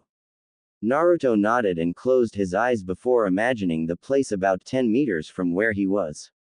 Surprisingly, he did very well and got halfway there. Alright, Naruto, keep it. Jutsu is more about practice and memorization than anything else.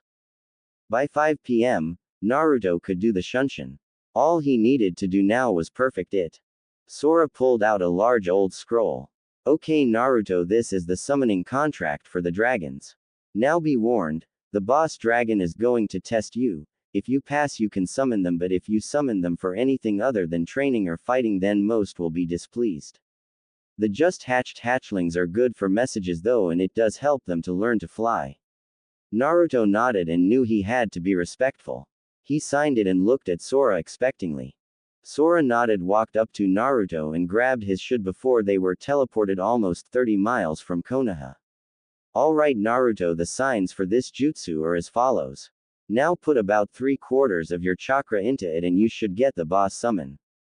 Naruto nodded, and with a yell of Kuchio's no jutsu summoning technique, there was a huge cloud of smoke about twice the size of Gamabunta before it cleared. Before Sora stood Ryukin, the ancient black dragon of the West asterisk. Naruto was on his nose and the giant reptile narrowed his eyes at Naruto before lowering his head and tipping it to the side, making Naruto fall off. Ryujin, surely this hatchling is not the bearer of the dragon soul you spoke of. He is puny. You said yourself that he was a greater man than any thought possible. Sora was inwardly a little pissed at Ryukin, but Naruto stared in wonder. Ni-san, did you really say that? Naruto asked. Sora smiled. Of course I did, Naruto. Ryukin, I did not summon you. Naruto here did. Ryukin was a little doubtful but decided to simply believe him. After all, this was Ryujin, one of the few beings in existence that could beat the snot out of him. Very well, then I will test the boy's spirit. Ryukin bent down and gently touched the tip of his nose to Naruto's head before Ryukin's eyes glazed over as he stared into Naruto's soul. Suddenly he recoiled and roared loudly. Senko. Flash asterisk asterisk, he said as he blinked, trying to rid his eyes of the spots. My boy, you have proven yourself beyond worthy. I cannot even look at your soul directly lest I risk blindness. Sora has said you had a dark childhood with no one to call your family. Know this, Ryukin said, bringing his head to ground level and staring directly into Naruto's eyes, a sign of submission I might add. Dragons are now your family, and should you ever need us, call us at your will. We will fight, live, and die alongside you from this day forth. Naruto smiled brightly, and it seemed to be infectious as it spread to the other members, and soon all three dragon brothers, in soul anyways, were laughing heartily. I must go, Naruto, but when you seek training for your sage mode, seek me out. I will be happy to train you. Sora smiled and said, well, that's over. Now let's get onto that last jutsu, shall we? Naruto nodded, his smile never leaving his face. This jutsu is called Rasengan. Now the first step. Time skip no jutsu. 1 month. The last month for Naruto has been both grueling and satisfying. He was now at least low to mid chunin in his taijutsu, something he was very proud of. He has read basically the entire shinobi library and could answer questions that would make Sakura feel like she knew nothing. Of course, the biggest improvement was his chakra control. Since he rarely went to team meetings anymore, he simply sent his reinforced cage bunshin instead. He trained almost non-stop with clones on it. He has completed the tree and water walking exercises as well as putting 20 leaves on his body for both of those. He still had slight trouble with Senbon balancing but had Kunai balancing in rotation to an art form. Of course, training for the Rasengan almost required him to be an expert in rotation. He currently had about high chunin nearing low junin chakra control. He didn't learn any more jutsu aside from Shunshin and summoning. Surprisingly, Naruto seemed to be more than adept at seals. Already, he could make modified explosive notes. However, he needed better instruction to advance, and unfortunately seals were not in Sora's repertoire of Abelites. Oh, did I mention Naruto can use a one-handed Rasengan in under 5 seconds? That's right, no pansy shadow clone wastage. Sora had been ruthless in his taijutsu training. Naruto had such a screwed up sense of the basic academy stance that he spent the first week and most of the second fixing his forms. Sora left Naruto by himself for most of his other training, seeing as he didn't need a watchdog. Unfortunately, with all this training, Naruto hadn't seen his friends for a while, and this included Hana. Sora knew Naruto needed a break and Sora could use a few days to set his next step into motion. So he called Naruto over and had him sit down. Listen, Naruto, you have done remarkably well in this past month. As a reward, I want you to treat yourself to ramen today and then spend the next 2 days relaxing before we continue again, alright? Sora said. Naruto nodded and smiled brightly. Good. Now when we start back up, your taijutsu training will continue as planned, but your chakra control will lessen slightly. Instead, for 2 hours a day. Oh sorry, here, take this card and pump some chakra into it please. Sora said kindly. Naruto simply took the card and pumped some chakra as he was asked, and Sora's grin nearly split his face in half. Naruto's card crumpled so hard on itself it was only about as big as a grape. Hee, well boy, you have an insanely high lightning affinity. Now luckily Naruto had read up on all the elemental compositions, so he didn't need an explanation. We will be spending 2 hours a day on lightning manipulation and another 2 on evasive techniques while your clones work on control, understand? Naruto nodded and Sora shooed him off. Naruto hopped up and bolted for Ichiraku's at a speed comparable to Sasuke's. Kakashi, I don't know why you ignored this Genuise, but it's your loss and my gain. Sora thought, smiling. Ichiraku ramen stand. 12 p.m. Naruto was busily slurping down his ramen when Team 8 walked into the stand. So first, we have the stoic Aburame Shino. He doesn't talk much, but he was always a logical and loyal friend. Next, we have the loudmouthed Kiba Inuzuka, brother to Hana and an old prankster buddy of Naruto's. He was followed by Hinata Hyuga. Now she used to have a mammoth-sized crush on Naruto, but luckily, or unluckily depending on who you ask, Kurenai broke her crush and in doing so was able to drop her stuttering to only around her father. They all walked in and sat down before ordering. Shino was staring at the man next to him. Naruto looked up and Shino and they nodded to each other before returning to their meals. Hey, who's that you're nodding to, Shino? Kiba yelled. Shino simply replied, Naruto Uzumaki. Now that the rest of Team 8 took a good look, they noticed the bright orange wearing idiot was gone and they seemed to have a calm and collected shinobi in their presence. No way. Naruto always wears orange and yells everything he says. Kiba said. Anyo. Shino is right, Kiba. That is Naruto-kun, he just changed his clothes. Look at his whiskers. Hinata said softly. Naruto looked up and said, Ya Kiba, it's me. I've been training hard lately, so I guess we haven't really seen each other much, huh? Kiba nodded and said, so you finally got rid of that orange thing, huh? What you been training in? Kurenai-sensei has us doing teamwork exercises and learning from our clans. Nei-san is teaching me a new move. I'll have it down in no time. Kurenai smiled, seeing her student's mood seemed to have brightened at seeing Naruto. Even Shino was listening intently. Yes, Naruto, what has Kakashi been teaching you? Naruto's visage darkened. Kakashi has taught me tree walking and leaf balancing while tree walking. Kurenai frowned along with the rest of her team. Surely he taught you more than that. Naruto's eyes flashed with anger. Nope, nothing else, Kurenai-sensei. That is all I have been taught in the past 4 months on my team. Sakura is barely better, but she doesn't really train, she just claims exhaustion and watches the Uchiha who has been taught, from what I can tell, at least 5 more fire jutsu along with advanced chakra control and taijutsu training. Oh, and he didn't teach us tree walking until our C-ranked mission a month ago where we faced Zabuza Momochi and his apprentice. Kiba yelled, what the hell? Kurenai-sensei, you taught us tree walking our first week together. Kurenai looked disturbed. Naruto. Tell me, what have you really been doing this past month? Naruto looked at Kurenai and sighed. I have been training in a taijutsu style called Kitsune Ken. I have also been working on advanced chakra control by making shadow clones and hanging them into various people around town and having them read in the library. I am tired of being called stupid, so I decided to change that. Team 8 was shocked. While they didn't get a full rundown of his abilities, it was obvious this was not the same Naruto everyone knew. But enough about that. Listen, I have the next few days off. What do you say we get a few of the genin teams together and all go out for dinner? It'd be nice to know about other people we may run missions with in the future. Kurenai nodded in acceptance.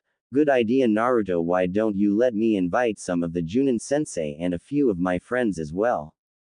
Naruto smiled. That'd be great, Kurenai sensei.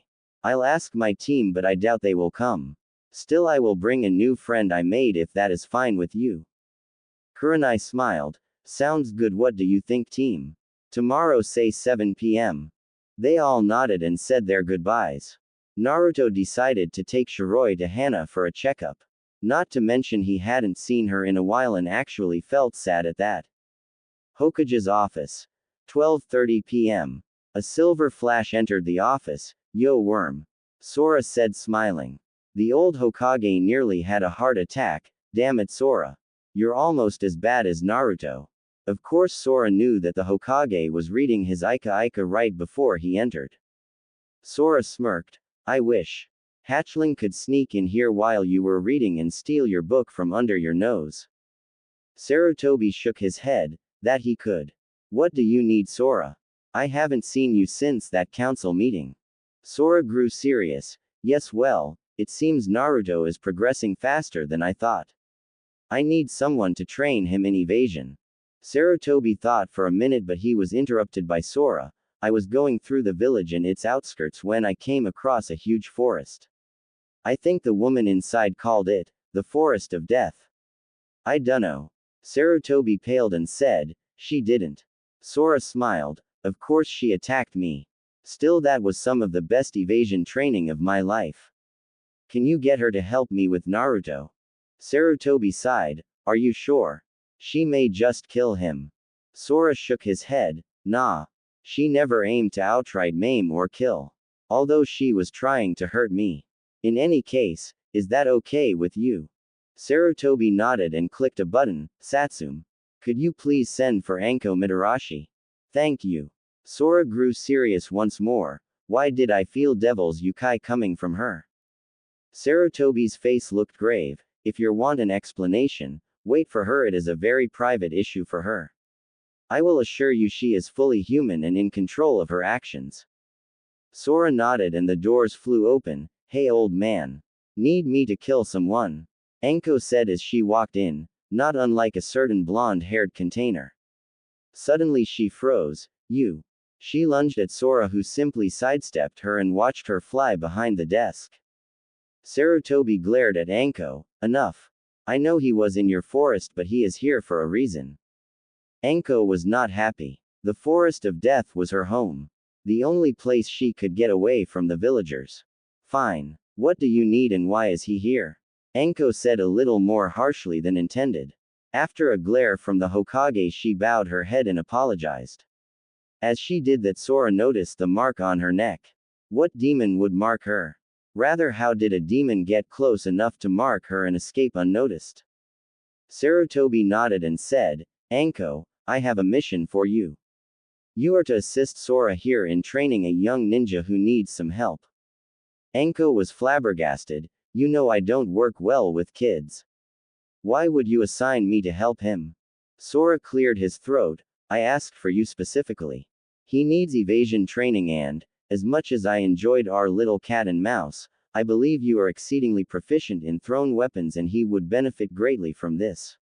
Not to mention he heals incredibly fast, so you can throw as close as you want with no lethal wounds. Anko was actually considering it. What do I get if I do this? My time isn't cheap. And Sora looked at her and replied, I will pay you in one of two ways.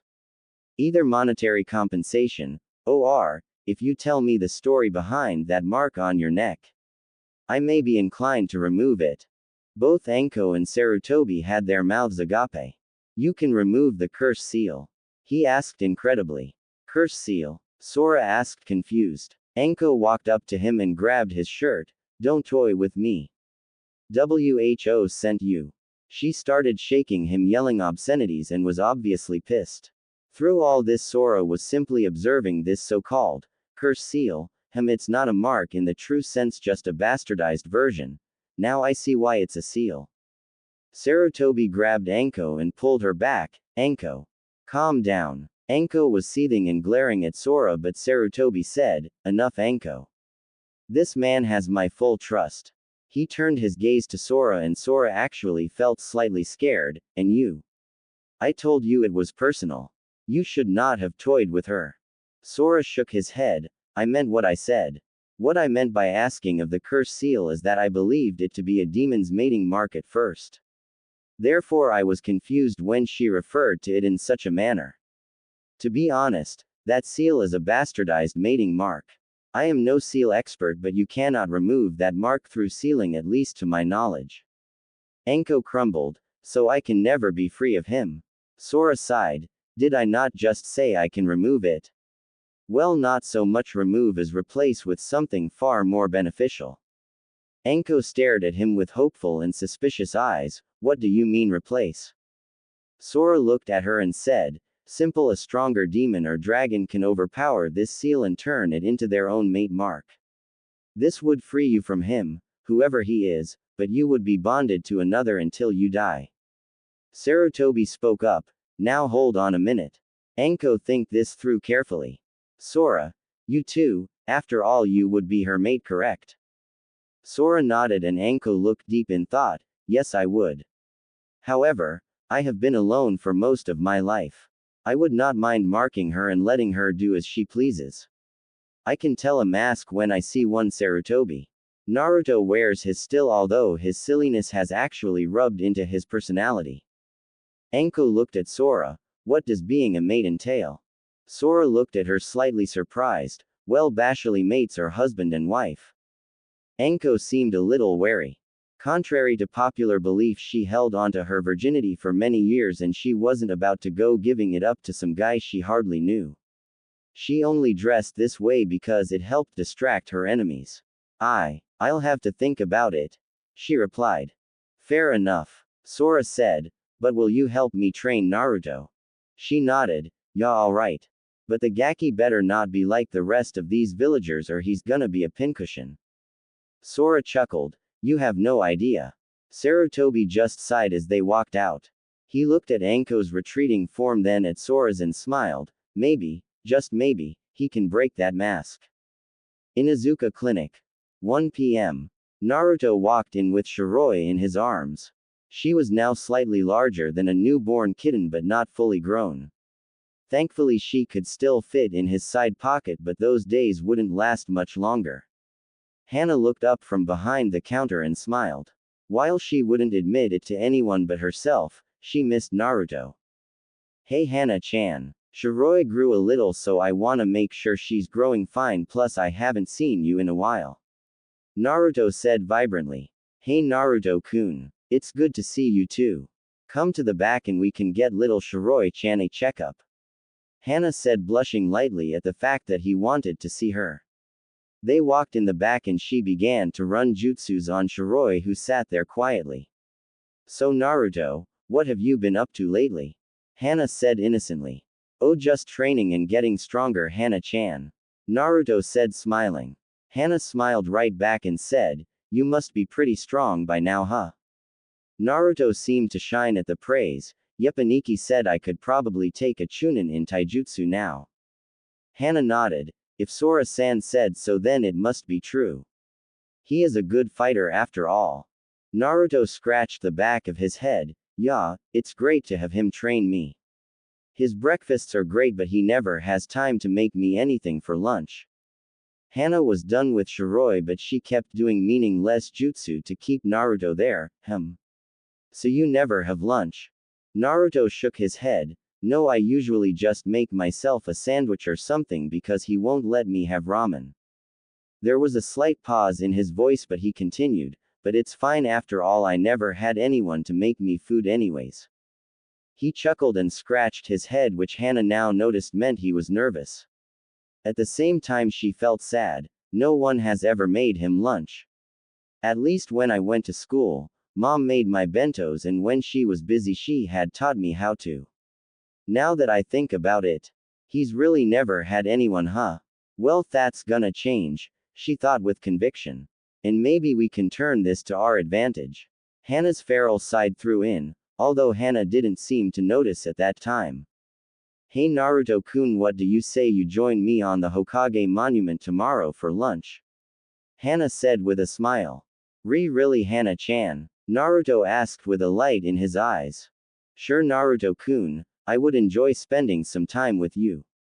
Hana replied. Hey, maybe we can do more than just spend time with him. No bad feral side. He is still only 13 right now. Hana thought. Thanks Hana-chan. I'll be there. Say 11:30. Naruto said while thinking. Could this be considered a date? I sure hope so. I've been trying to get her to notice me for almost 2 years now. Hana nodded and said, well, Shiroi is all fine. I'm glad to see you're taking such good care of her. Naruto beamed once again. Ah well, you know. Oh, before I forget. Tomorrow evening a bunch of the Genins and Junin sensei are gathering at a local karaoke bar for dinner. Would you like to come? Hana thought for a second. Sure, why not? It'll be fun. Kurenai is a Junin sensei. Will she be there? Naruto nodded furiously. Yeah, she's the one who suggested the bar and is asking the other senseis. Hana smiled and said, good, I'll see you tomorrow and don't bring anything. Okay. Naruto nodded and picked up Shiroi. He bolted for the door but stopped right before he opened it. CYA tomorrow Hana-chan. And he disappeared. She smiled and then giggled. Oh, she was gonna have fun tomorrow. Naruto's house. 7 p.m. Naruto walked in after wandering the streets for a while. Yo bro, you home yet? He asked. Yeah Naruto. I'm in the kitchen. Dinner'll be done in a minute. Sora answered from the small kitchen. Naruto nodded and proceeded to set the table for him and his brother before setting out some raw meat for Shiroi, who eyed it hungrily before becoming a blur of whitened claws. She suddenly stopped and her dish was spinning, anime style, while licking her paw. Not a drop of blood or piece of meat left anywhere. I swear you're worse than me, Shiroi-chan. Naruto said, smiling. She seemed to smile sheepishly before Sora called out, dinner's ready Naruto. Naruto chuckled and went over to the table. When he sat down, Shiroi jumped into his lap and curled into a ball and promptly took a nap. Dinner was nothing extravagant, just some curry with rice. Hey Aniki. Tomorrow night me and the other Genin teams are going to a karaoke bar. You wanna come? Naruto asked. Sure, should be fun, right? Sora said. Naruto smiled. Yeah, it should. His eyes seemed to take a distant look and Sora smiled. Of course lunch is gonna be more fun, right Otudo? Sora said cunningly. Naruto sputtered red-faced for a few seconds before answering nervously, what could you mean Aniki? Sora chuckled. You should really learn to destroy your scent even if you aren't training Naruto. I can smell Hana's scent all over you. Naruto went red-faced but sighed. She asked me to join her for lunch tomorrow atop the monument. Thing is, I don't know if it's a date or just because she pities me. And I do not want to be pitied. Sora got serious. He knew Naruto didn't have any experience and this wasn't the time for teasing him. Listen, just go with the flow. Do what comes naturally and whatever you do, don't insult her cooking. That's the best advice I have for you. I think she doesn't pity you as much as she just wants you to be happy. Sora said. Naruto thought it over a bit and smiled. Thanks Aniki. I'll do that. Sora smiled. Good. Relax and it'll be easier, alright? Naruto nodded. Good, now get to bed. You can train lightly in the morning before taking a shower before lunch. Sora said, and they both turned in for the night. One with dreams of a brown-haired goddess and the other with hopes for the future. Midnight. Location unknown. Report. A shadowy figure said. Sir, the one known as Sora seems to be training the Kyuubi child. A monotone voice replied.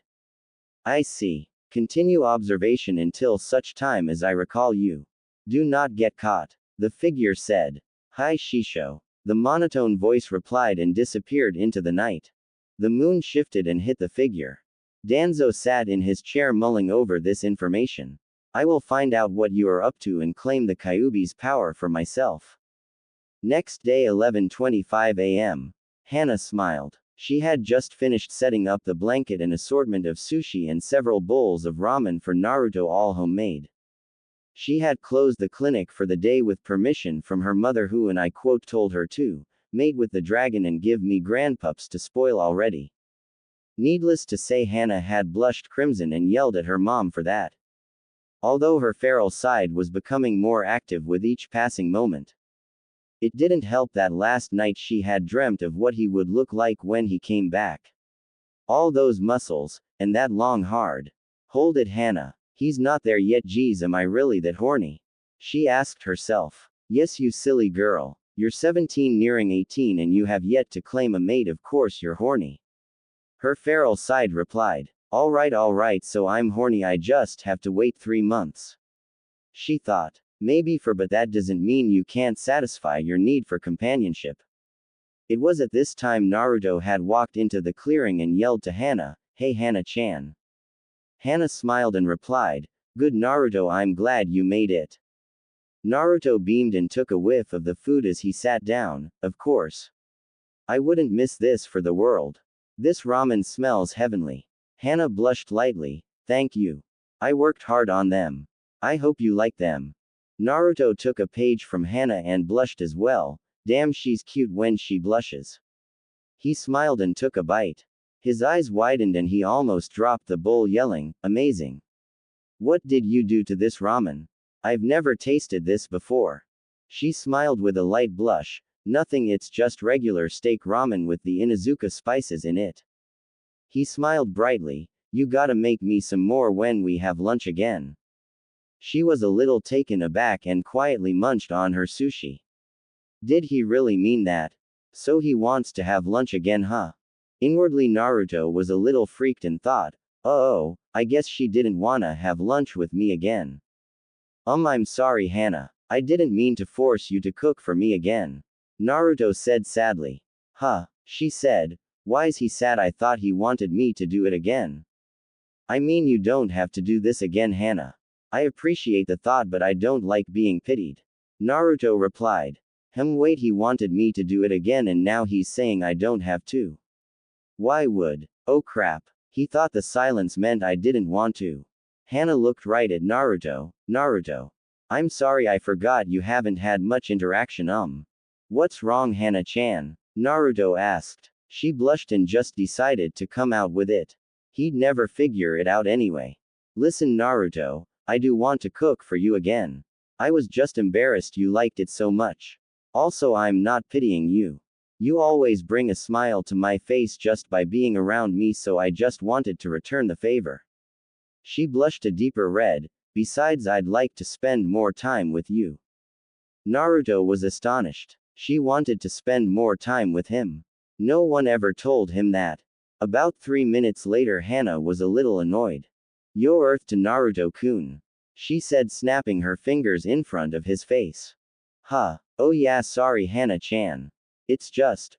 Are you sure? I know the villagers don't treat people who associate with me well in. Naruto said. Hana cut him off. Those people are fools. You are one of the kindest people I know, Naruto. And to mention one of a very small portion of men who aren't perverted. And why wouldn't I want to be around someone who makes me smile? She asked with a smile. Naruto beamed. Well then, I'd be more than happy to have lunch with you any day, Hana-chan. But can we try and keep it low-key? I don't want you being persecuted if I can help it. Hana nodded but sighed. Fine, if you want, but don't expect me to back down if someone insults you. Naruto nodded, but inwardly he was doing a loony Bugs Bunny. You know, when he bounces off of every wall and that stuff. Yeah, that. She wants to spend more time with me. Maybe she likes me too. Hana smiled. Why don't we go get ready for the karaoke tonight? It's already 3. Naruto nodded. I'll see you there, Hana-chan. Hana smirked. Sure, Naruto-kun, see you there. She packed up the lunch and quickly walked home to get ready. She wanted to see what would happen tonight. Karaoke bar. 7 p.m. Most everyone had come. Sasuke, Sakura and Kakashi had, of course, skipped out and some guy named Neji hadn't come from Team 9. However, Choji, Shikamaru, Ino, Hinata, Kiba, Naruto, Lee, Tenten, Yugao, Hayate, Yugao's fiancé, Hana, Kurenai, Guy, Asuma because Kurenai dragged him, Sora, and, even, Anko had shown up. Surprisingly, the place wasn't overly crowded, but it did have quite a few people there. Theirs was the largest group by far though. Kurenai tapped her glass after everyone had ordered and said, "Now that we are all here, why don't we say a little about ourselves?" Now everyone reintroduced themselves with the same basic idea as the Junin exams. I will not type all this out, it's a waste of my time and yours. Hayate and Yugao were very into swords and each other. Anko, of course, liked snakes and torture, although they were surprised when she mentioned she liked reptiles in general. And of course Guy and Lee had a rant about the flames of youth, which surprisingly ended when Sora outwitted them with a flames of youth speech about how unyouthful it was to scream indoors. Needless to say, every Jonin and Tenten thanked him. Teams mostly sat together with Naruto next to Hana and Anko actually sitting near Sora hoping to learn more about him. The entertainment was soon on and everyone watched as people sang along. Ino sang, "That's what girls do, of course." Choji and Shikamaru both declined. Hayate couldn't sing because of his condition and Yugao didn't sing out of respect for him. Kiba sang, "Who let the dogs out?" Hinata nearly fainted again when asked. Hana said she couldn't sing although she was encouraged by Naruto. Sora sang a song called, "Where Dragons Rule," by Dragon Force. Anko, well, she sang, "My humps, so yeah." Tenten declined saying it wasn't her thing and Naruto, "Well, let's just see, shall we?" Common Naruto, "I know you can sing." Sora said, "Oh, can he now? Well, he better or no more lunches for you." Hana said teasingly. This didn't go unnoticed by Kiba, but he'd get him later. Naruto sighed, "Fine, fine, I'll sing, but you owe me double my ramen count this week, Sora." He made some shadow clones and told them to pick up the different instruments. "What's he doing?" Hana asked. Sora chuckled. He wanted to learn how to play, so he sent Cage Bunchins to learn when he was done in the library. He's pretty good if I remember correctly. Shish, it's starting. Lincoln Park. Somewhere I belong. When this began, I had nothing to say. And I get lost in the nothingness inside of me. I was confused. And I let it all out to find that I'm not the only person with these things in mind. Inside of me. But all that they can see, the words revealed, is the only real thing that I've got left to feel. Nothing to lose. Just stuck, hollow and alone. And the fault is my own, and the fault is my own. Chorus. I wanna heal, I wanna feel what I thought was never real. I wanna let go of the pain I've felt so long. Erase all the pain till it's gone. I wanna heal, I wanna feel like I'm close to something real. I wanna find something I've wanted all along. Somewhere I belong. And I've got nothing to say. I can't believe I didn't fall right down on my face. I was confused, looking everywhere only to find that it's not the way I had imagined it all in my mind. So what am I? What do I have but negativity? 'Cause I can't justify the way everyone is looking at me. Nothing to lose, nothing to gain, hollow and alone. And the fault is my own, and the fault is my own. Repeat chorus.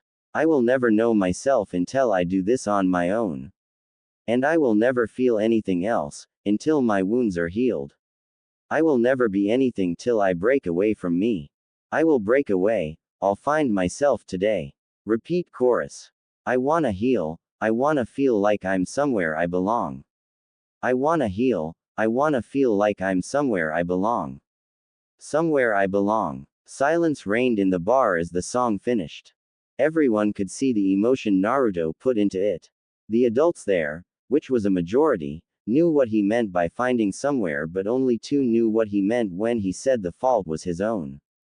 Hana nearly cried but kept it in, although she looked right at Naruto, letting him know she was watching.